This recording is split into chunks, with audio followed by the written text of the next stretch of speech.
it's Ash again for another video of how to have an effective way of using BitPOS system in your car accessory type of business. Now let me introduce to you my CPU, monitor, keyboard, drawer, barcode printer, scanner, mouse, and receipt printer. So let's move on to our back office para sa mga admins o may-ari.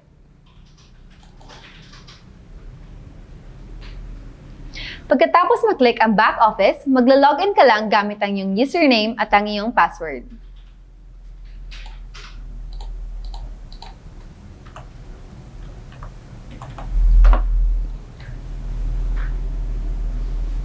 Pag naka-login ka na, dito natin ilalagay sa ating system ang ating bagong item.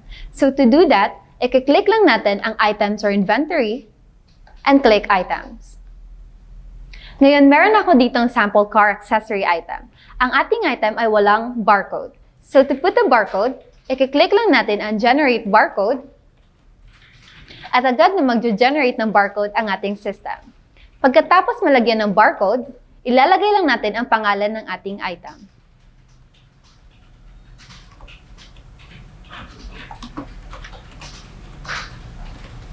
Pagkatapos malagay ang pangalan ng ating item, ika-copy lang natin ito and place it sa description box.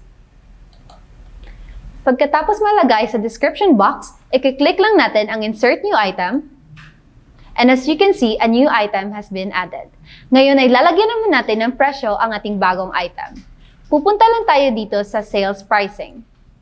Pag na-click ang sales pricing, ilalagay mo ulit ang pangalan ng inyong item. Pagkatapos malagay ang pangalan, i-click lang natin ang sales type at piliin ang retail.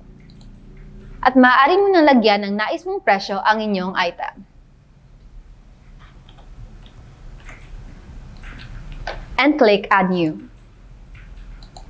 Para sa mas madali at mas mabilis na pamimili ng ating mga customer, lalagyan natin ng barcode ang ating item at i-click lang natin ang pencil icon para ma-print ang ating barcode.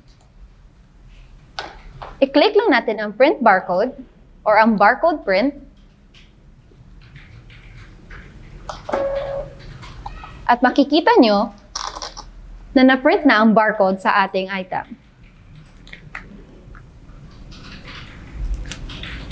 Ngayon ay didikit ko ang bagong barcode sa ating item. Ngayon pupunta naman tayo sa ating POS para sa mga cashier transactions.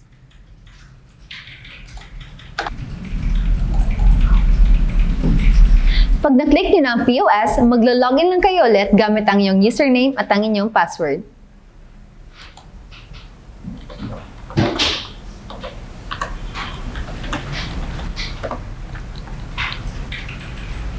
Pag naka-login ka na, mas madali lang nating manlalagay ang item na bibili ng ating customer dahil meron na tayong barcode.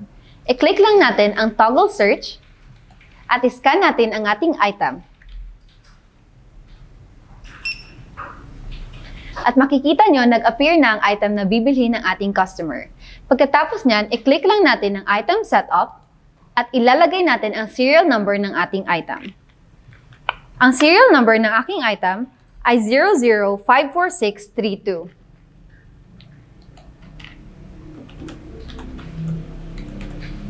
And click OK.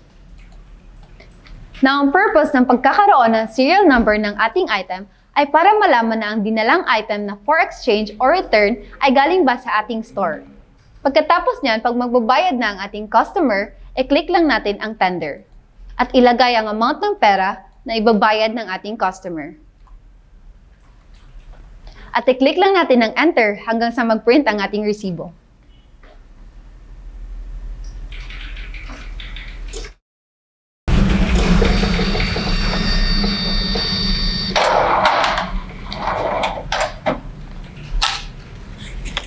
Ito na ngayon ang ating sample receipt. Ganun ang kadali gamitin ang ating POS BitPOS system sa inyong car accessory type of business. Now again, this is a way to run your business with ease. Once again, this is Nicole ending this video saying, today is a great day to start using BitPOS. See you on my next video. Bye!